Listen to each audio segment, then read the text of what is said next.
Welcome, everybody, and thank you for joining us today for COTEC's webinar, Using the Occupational Therapy Voice in Planetary Health Policy and Practice. I will keep it short and simple because I want to know our experts want to shine here today, but we are very excited to welcome our two fantastic speakers for today, Dorothea Baltruks and Pia Rangnow.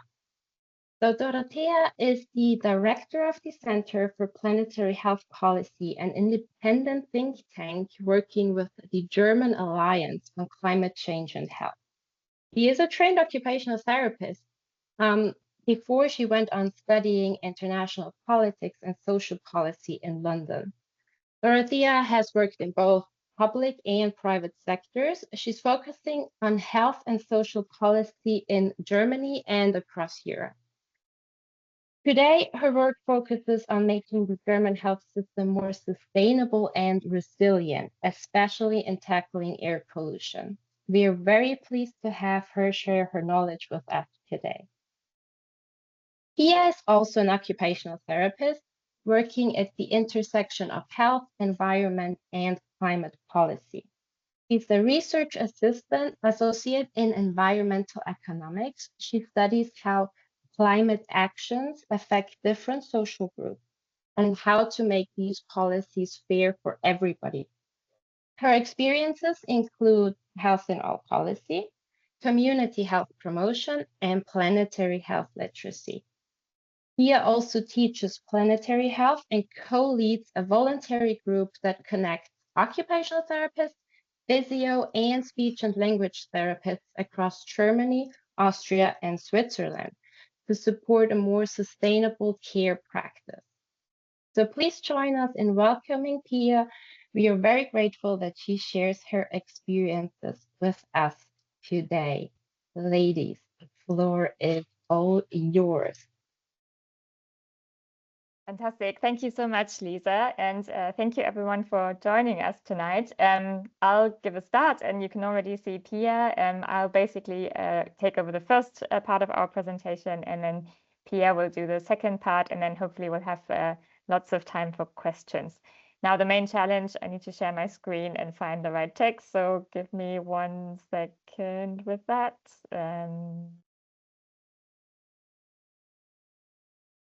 Can you see that in full screen? Yes. Okay. Excellent.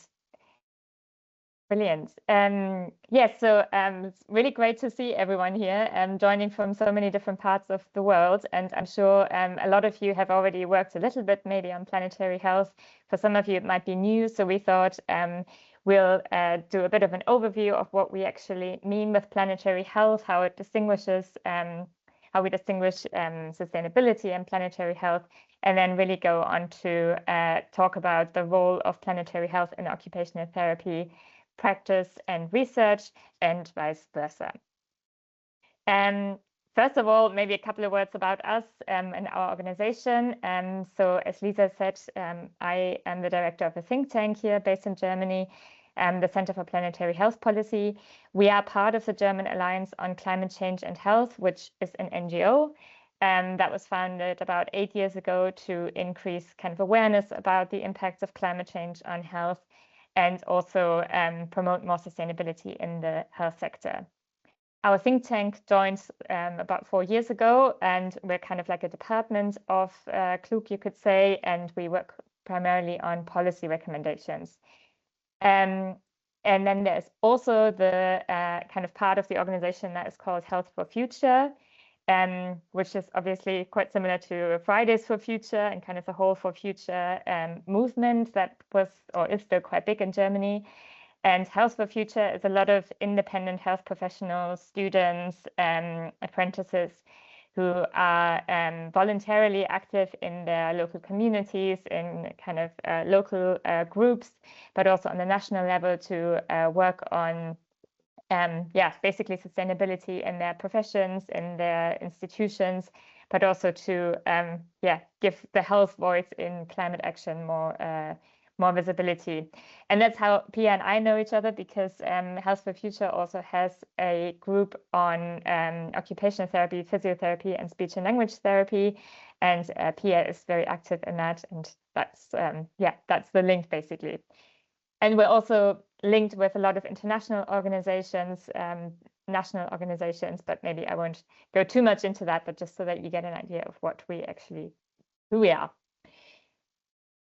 So onto the agenda for today. As I already mentioned, I will talk a little bit about the planetary health approach and the health impacts of the ecological crises in Europe, and then also a little bit about the structures and policies for change that we see very important at all levels, really, but also with implications for occupational therapy.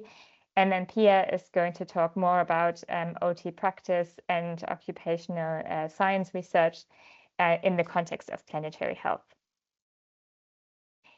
So let's start with the concept of planetary health. And I always like to start with the kind of triple crisis that you may have heard about, because the main one, I guess, that we hear most about is climate change. So if you think about this image, it's the warming stripes on the top, which illustrate how our Earth has gotten warmer over time due to human actions. But it's not the only crisis that we're dealing with. On the bottom, this is a kind of similar illustration for the biodiversity loss that we've experienced over the last decades. And it's literally kind of showing how our Earth is getting grayer because we're losing species at a record rate, also due to human action. And then with the kind of triple crisis, we also talk about the pollution crisis. And to illustrate that here, this is just the amount of plastic that we've produced and also obviously released into the environment since about 1950. And again, this is something we all know, but I think it's always really shocking to see just how much this has increased. And I'm sure we can all imagine what that does to our ecosystems, but actually also to us, because we all have microplastics in us, the chemicals that are involved in these processes and so on. So we really have not just a problem with CO2, but generally a problem with how humans are dealing with the Earth and using our natural resources and also polluting these resources.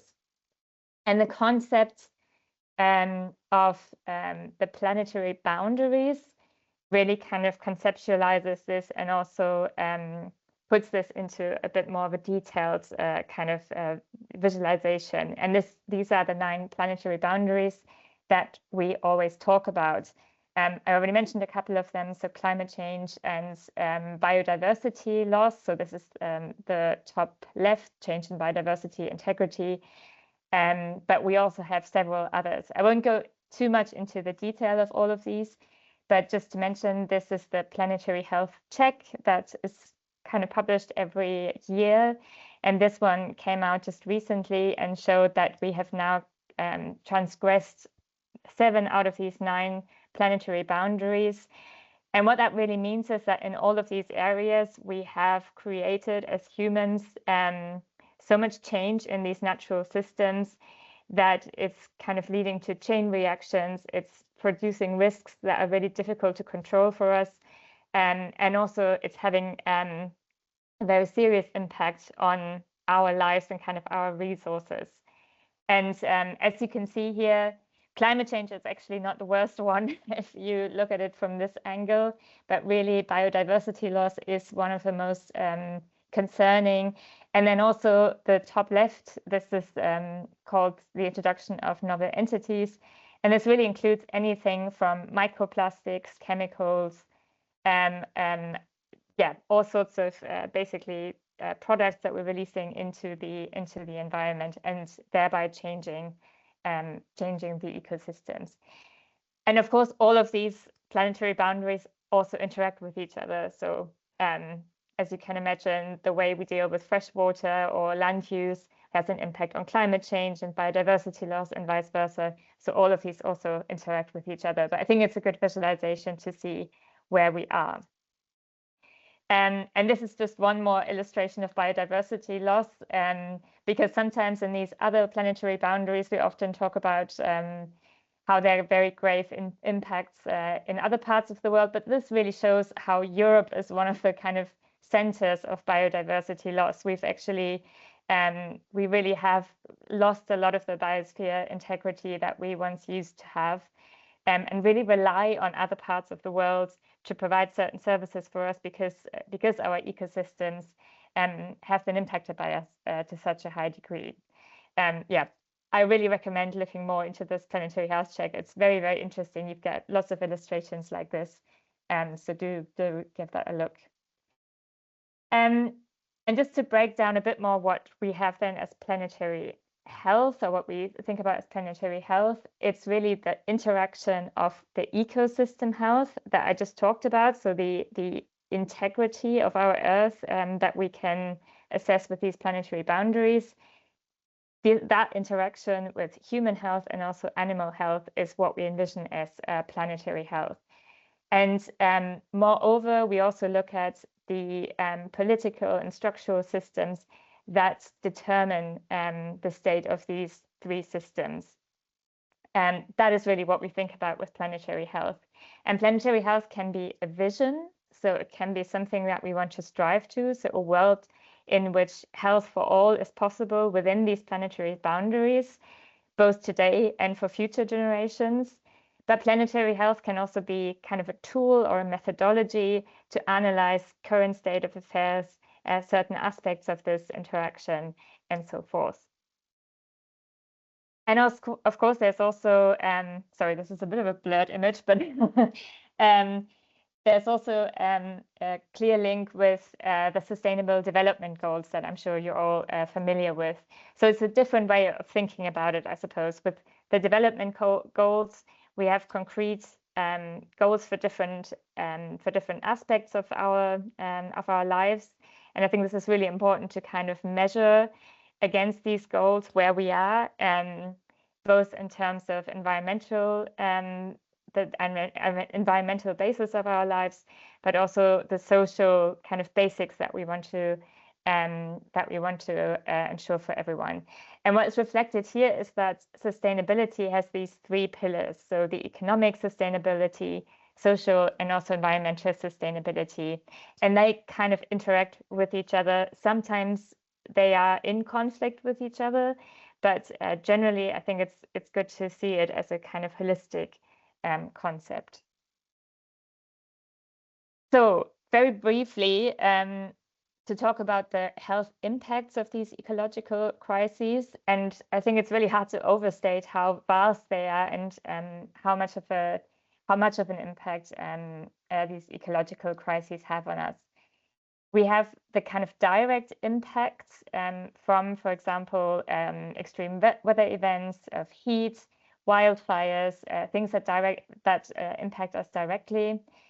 For example, through injuries, through heat strokes, and so on and so forth. But we also have kind of more indirect consequences for our health. So, for example, biodiversity loss has a huge impact on our food systems. So it impacts how well we can produce food, the costs of this food production, and how accessible it is for everyone. And then in turn, it has an impact on our health systems. So, for example, when we have a big heat wave in Europe, I'm sure you've all heard about this, we tend to see an increase in a lot of different health conditions, actually. So particularly vulnerable patients, older people, babies and children, but also people with certain health conditions can see a worsening of their conditions. And that, of course, creates an impact on the health system, so more resources being used. And that's kind of the acute events. And then we also have a more kind of consistent burden. And there, air pollution is really one of the good examples, because air pollution is still kind of one of the biggest environmental health risks that we have in Europe today. It doesn't only kill tens of thousands of people every year, but it also worsens a lot of the conditions that we see. And this is not just asthma and COPD. It also has an impact, for example, on dementia, on Alzheimer's, on depression, on anxiety. So really a very vast amount of conditions that we deal with every day. And underneath all of that, of course, are the kind of individual and social impacts that determine how vulnerable we are against these environmental impacts. So, for example, the kind of conditions we have, but also our housing environments, the kind of work that we do. Are we able to sit in the shade in our home office when there's a heat wave, or are we forced to cycle around and deliver food all day and can't even afford to have a break? That, of course, has a big impact on our vulnerability.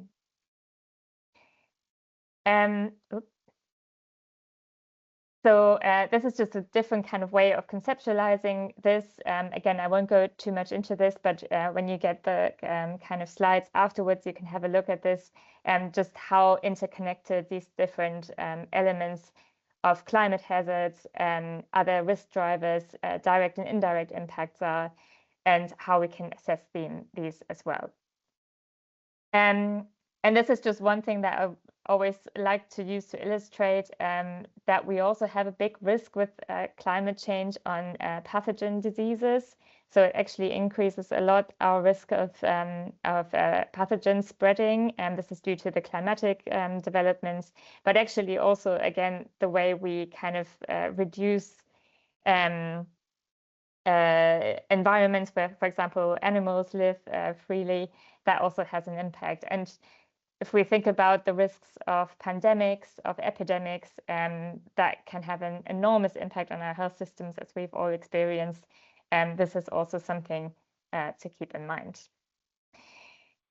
And another big element of climate change that we need to talk about is the climate injustices. And for one, we have the geographical climate injustices. I'm sure you're all aware of this, but it's always worth mentioning this again and again. This this map illustrates the amount of carbon that countries have released into the atmosphere, and just portrays them in relation to that size. And so you can see the vast amount of emissions has been caused by the global north, and very little actually by the global south. And we always have to keep in mind it's also historic emissions, right? Most of the CO2 stays in the atmosphere for a very long time. So even what we've released over the last few decades still causes climate change today. And then the other element of climate justice is a generational one. So this is from the last IPCC report. And I love this, how this illustrates how much we're going to be impacted by this depending on how old we are. So children born recently or today obviously will be impacted by all these scenarios that we're looking at now for the end of the century. So again, a very big kind of responsibility for those who haven't actually caused any of this, but will bear the biggest burden from climate change. And this is a bit more local, and this is a map of Berlin, actually, where I live.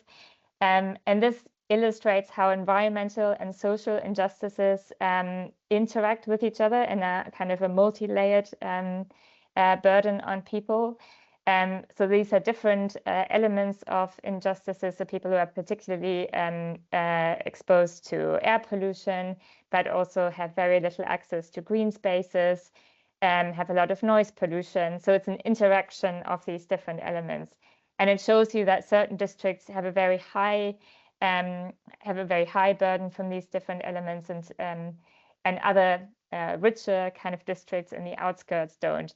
And I'm sure many of the cities that you live in or that you've worked in look very similar. So we also have, even within our own cities, these disproportionate effects on certain neighborhoods, on certain communities. That is worth thinking about. And whilst this is a local example, I also put in here a link to the Environmental Justice Atlas, which gives you examples from all over the world, really, to explore. Sorry, I need to speed up a bit, and I'm coming to actually, after all these bad news, things that can help us deal with all these difficult crises and all these difficult circumstances. And as I am leading a think tank, as you can imagine, I'm particularly interested in the kind of political side of things. And there are really kind of a few different elements I wanted to mention here. for once, we can introduce more climate and health policy. So, for example, decarbonizing the health sector and its supply chains. In Germany, the health sector contributes about 6% of our emissions, so quite significant. We can integrate climate impacts and risks assessments, for example, of the hospitals or care institutions. Are we particularly exposed to a flood risk or something like that? And also integrating it into the education and training and also health research that we're conducting. So really thinking about what impact are these environmental changes having on our patients, on the conditions that we're dealing with every day. And then the biggest one for us is the co-benefits. So really, I mean, as a general rule, you can say most things that are good for the environment and for the climate are also good for our health, right? Better nutrition, that would be good for our health and for the environment, active mobility, cleaner air, all these things are really kind of go hand in hand. And what is critical for us is that the political framework enables everyone to live healthily. We know health literacy has a big role to play, but really it's making sure that the structures and actually the external factors enable everyone to make these healthy choices is really crucial. Oh, sorry, yes, this is the other element to integrate health in climate policies. And this is happening to a large extent already. So we have, on the one hand, climate mitigation, so reducing carbon emissions, for example, at the EU level, through everything from the Green Deal to our nationally determined contributions that is just being negotiated right now, to also national climate mitigation plans. And really, health should play a role in this, right? On the one hand, the co-benefits again, but also the health sector itself. And then even more importantly, maybe is climate adaptation. So really, we have to deal with the changes that have already happened or that we just can't reverse and we have to deal with. So better protecting people who are particularly vulnerable from the risks from climate change. And again, this is already happening to a degree. We have the European Climate Risk Assessment that is very, very detailed and has a lot of great assessments on health as well. And there is a forthcoming strategy actually at the EU level on this as well. So good to get involved in that as well as a health sector. And then we have the climate adaptation plans on all other levels, really. We have the emergency preparedness plans. And again, it's really important, I think, to integrate health and also vulnerable populations. So for example, are we really making sure that communication, for example, is inclusive in these kind of emergency and that everyone is thought of, also people with disabilities, with certain health conditions and so forth. And there we go. And then the other things I wanted to mention are enabling factors and structures that we think are particularly important in this context. I mean, as you could see, hopefully, this is such a complex area that is inevitably interdisciplinary and also cross-sector. So it's really important to enable to create structures and mandates to enable this cross-sector work. Sufficient resources, difficult one. Quite often we experience that in the health sector, but also, for example, in the local administration, there isn't really enough staff or financial resources to enable this kind of additional work or cross-sector work. So that's really crucial. And then also what we think is really important is to have a strong voice of the health sector in climate and environmental policy processes. And of course, underlying all of this has to be a solid evidence base. And in some areas we have that, and really a lot of great research has come out and is really a success story. But we would really like to see a lot more on the impacts on interventions and implementations. So what works and what doesn't, what really has an impact on the ground. And to end on a positive note on my part is building on successes, because we have achieved a lot in this area. We have the COP that is starting soon. And again, there will be a health day. There will be an action plan that the Brazilians have drafted. Health has been integrated in the nationally determined contributions of the different countries. There will be a focus this time on the global goal on adaptation that also has quite a strong health impact assessment in it. And then we have other examples, for example, from air pollution, where really public health and epidemiological research has driven a lot of improvements and better protection for us in Europe. So that is really a success story, even though we still have a way to go. And then I think also on the SDG, sorry, I think, again, this is a success story in the sense that we have seen a lot of international cooperation and national accountability through these goals, and also have seen a lot of progress on many of them, even though we have seen some setbacks in some areas. But I think overall, it's good to remind ourselves that these processes do work and that they do produce improvements for all of us.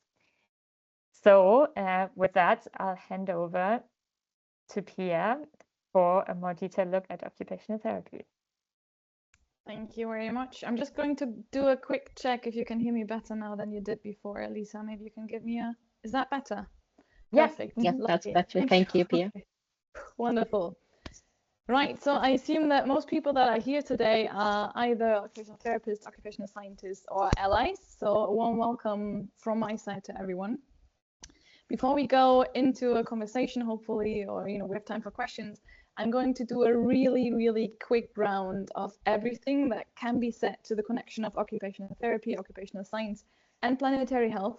And I'm saying this already, they will be short snippets. They're things that are not in this presentation. If you have the feeling that there's something from the COTEC member states that would be valuable to share with everyone, please let us know.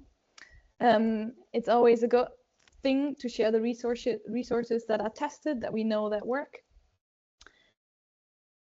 And that way we then make sure that we cover as much as possible. So this statement says that occupational therapists have the power to initiate change in their personal actions, their workplaces, their communities, their governments, and in all those areas, they can promote a sustainable and resilient future as advocates for health. Dorothea is going to help me with the slides, so you can move on now. Thank you. Right, we're going to start looking at occupations because that is what we do. And we need to acknowledge a few facts, or we need to look at a few facts. So we know that a stable Earth system is the prerequisite for health and meaningful occupations. So thinking back to the planetary boundaries that were shared before, we need a stable system to be able to be healthy and have the chance to be in meaningful occupations. Next point, please. On the other side, we also know that occupations are the major contributor to the current state of planetary boundary transgressions. And what Dorothea already shared before is that we know that it's especially the occupations from the global north that have created this impact, or that have led to where we are right now with the transgression of those planetary boundaries.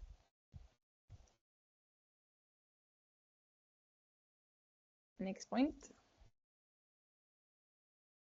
And what we know is that those transgressions are increasing occupational injustice. They are increasing environmental injustice, climate injustice, but also occupational injustice. And we know that that's not just the case for humans, but also for more than humans. So if it comes to plants, to animals, injustice are happening through our occupations.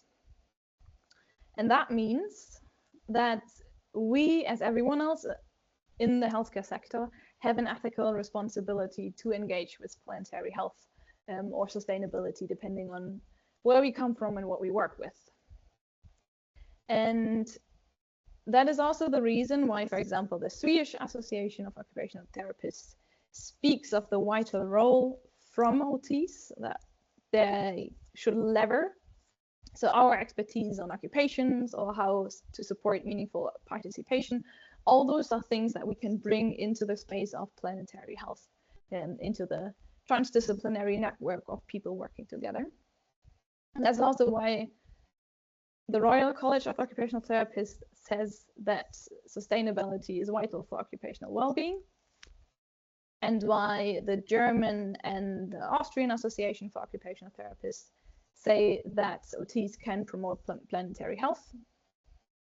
By, for example, looking at the the WFOT principles that we're going to look at in the next slide, and the Swiss Association for Occupational Therapists says that we can promote planetary health, or that we are responsible for promoting planetary health on the organizational level, so the meso level, and the societal, so the macro level. And all of that is supported if we include planetary health into our professional reasoning. And so planetary health reasoning builds on the work of Hess and Whitman, who introduced sustainable and environmental reasoning. And just talking about it shortly, it just means in all, or in the environmental, in the occupational process that we're having, we are including certain questions, or at certain steps, we're just using the knowledge that we have of the connections of environmental degradation and occupational injustice into our occupational process. Right, so those were the principles that I talked before. The WFOT, so the World Federation of Occupational Therapists, had a project report done by a project group in 2018.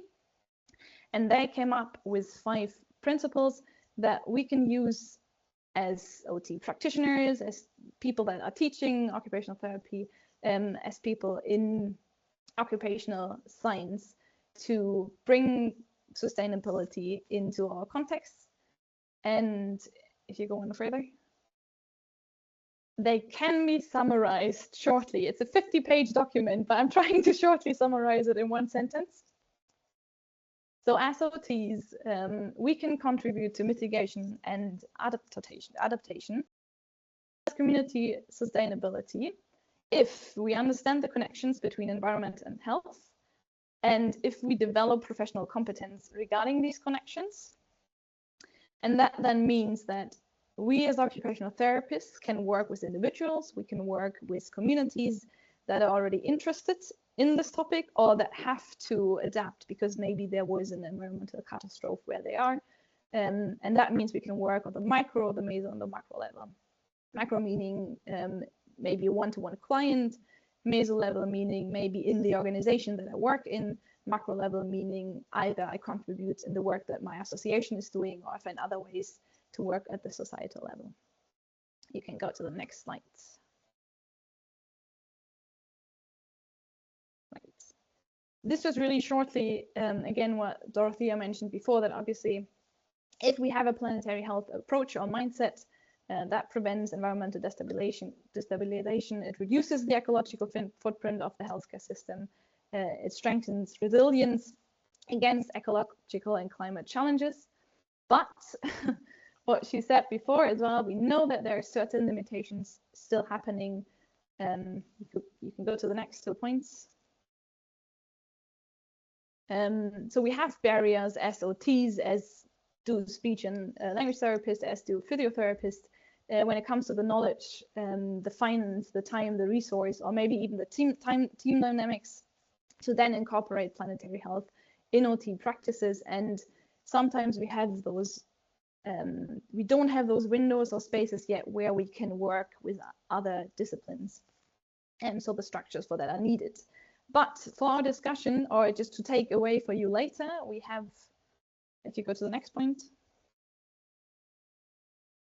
reflection questions. Because we are OTs, and in the best case, we are resource oriented, we can look at which resources and structures do we already have in place that would support a planetary health mindset, and then build from there. Next slide, please. Okay, so those guiding principles that I spoke about earlier, they say we can, as experts in occupations, we can encourage individuals and communities to make more environmental friendly lifestyle choices, which means, next point,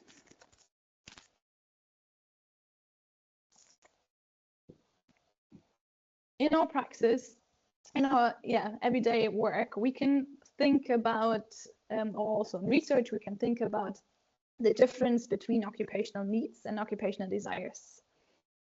Because lots of the structures that are in place thanks, Lisa, that's a really good idea to put them in there, they're reflection questions. Come from us having lots of occupational desires that we act upon, especially in the global north, and then creating lots of systems where we could think, do we really need them like this? Or are there actually occupational needs that we can met? Are there other things that we can do with meaningful occupations that we should do?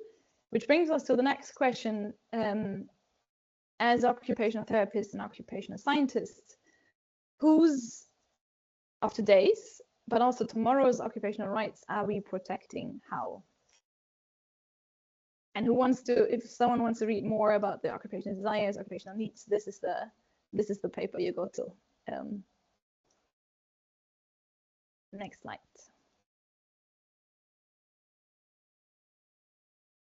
This is a really important point where we know that it still needs changes on the meso and the macro level, but a planetary health mindset requires opening up and facilitating work in non-traditional fields.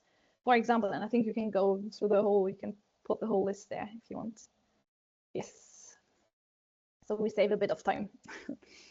One thing that we know is that we should think about the possibilities to move beyond individualized interventions, where our focus could be on empowerment of groups in a community setting, or if we're in the setting of the organization that we are in. Nevertheless, there can be moments where we can help groups become empowered by a shared, maybe it's even a shared environmental degradation impact that they are facing, and we can help them together find solutions for them. We should enlarge every opportunity that we have for community-based occupational therapy.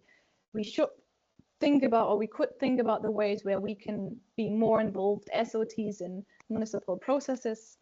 And disaster preparedness, recovery, and response is one really important field where in some countries OTs are already working. In some countries there's still not those structures in place where we probably would need to be thinking about all the environmental degradation and the impacts that we are going to have in the near future.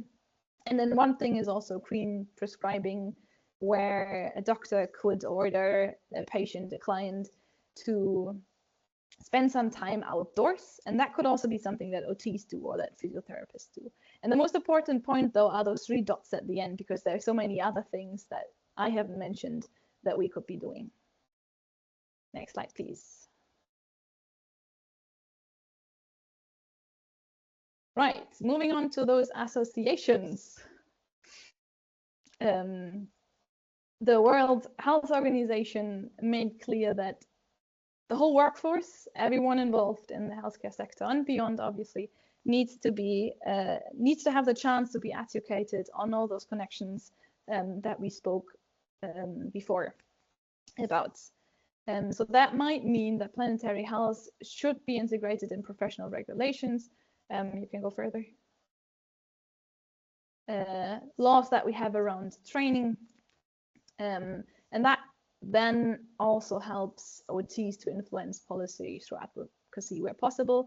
But the next thing that also helps OTs to influence policy is if associations are kind of an information nexus or multiplier, so that they gather resources for practitioners then to use, or that they find a way to make certain things that are not the easiest to go through, like an IPCC report, accessible for practitioners. And you can go further. Thank you. To then support work on the micro, meso, macro level. And that could be then on a website, it could be training courses, but it could also be structures for project groups where interested OTs could then gather together under, in the project group of that specific association that they're part. Next slide. Right, and that's, that was a quick reminder. That picture that just came from my side, that to every one of those 5 guiding principles, there are also reflection questions for practitioners, for teachers, for researchers, but also for the associations. So that's a good starting point to see where one is at. Right, this is going to be a full slide, so maybe you can put all the, I'm looking at the time, maybe put all the points here, and then I'm just going to say one main thing. I couldn't decide which points to leave out or which points to highlight even further.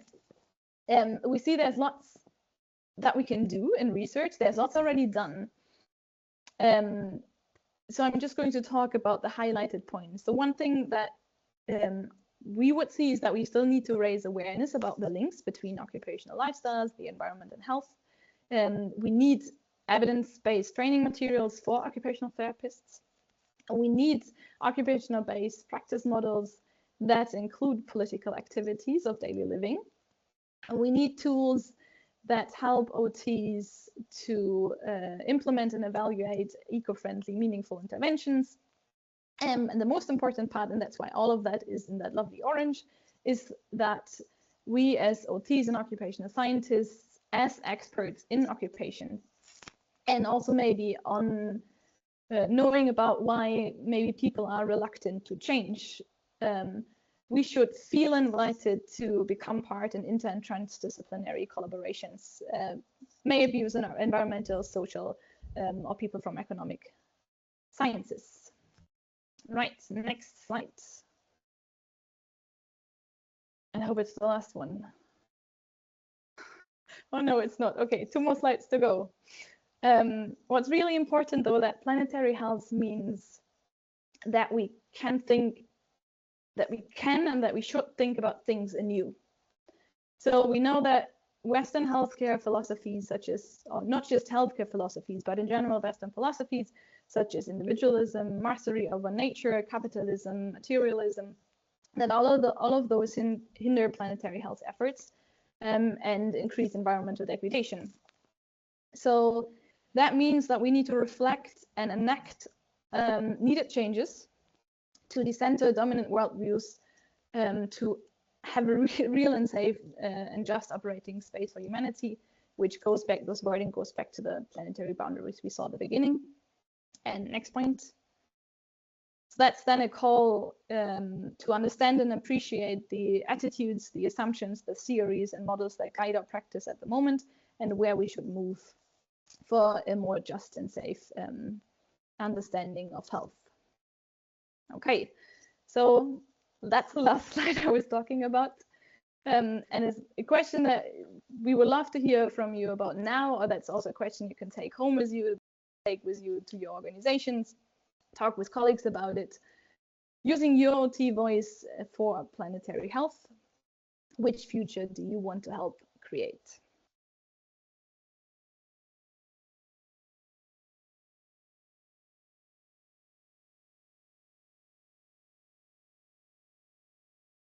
Perfect. Thank you so much, Dorothea and Pia.